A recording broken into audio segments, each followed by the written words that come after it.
ज्या होमगार्ड जवानांना निवडणूक बंदोबस्त लागला आहे अशा सर्व होमगार्ड जवानांसाठी काही महत्त्वाच्या सूचना आहे. त्या सूचना तुम्ही बघा. जे कोणी बंदोबस्त यादीत नाव असून हजर राहणार नाही अशा होमगार्ड जवानांवर निलंबनाची कारवाई करण्यात येणार आहे.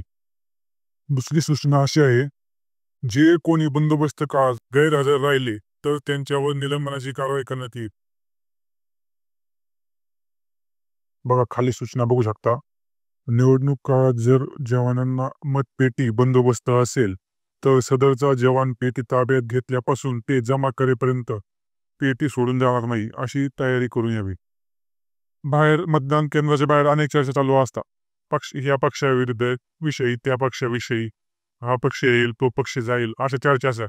तुम्ही त्या चर्चांना बळी पडायचं नाही. तुम्ही दुर्लक्ष करायचे त्या चर्चांना. पुढची महत्वाची सूचना आहे, मतदान केंद्रात जे कोणी प्रिसाइडिंग ऑफिसर व कर्मचारी आहेत त्यांना आय कार्ड घालणे सांगावे. तसेच पोलिंगला जे कार्यकर्ते असणार त्यांना पण तुम्ही आय कार्ड घालायला सांगायचे. व मतदान केंद्रावरती कोणताही व्यक्ती मोबाईल फोन घेऊन जाणार नाही याची तुम्ही दक्षता घ्यायची आहे.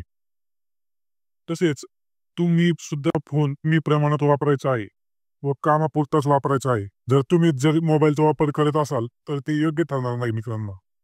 जे कोणी मतपेटीवर बंदोबस्त करीत असेल यांनी मतपेटी जमा झाल्यानंतर आपले मानधन प्रिसाइडिंग ऑफिसर कडून घ्यायचे आहे मित्रांनो.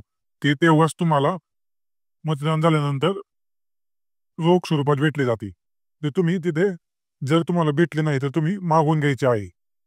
सर्वांना विधानसभा निवडणुकीसाठी हार्दिक अशा शुभेच्छा. सर्व जवान आपापली जबाबदारी व्यवस्थित पार पाडतील याची मला खात्री आहे. धन्यवाद मित्रांनो.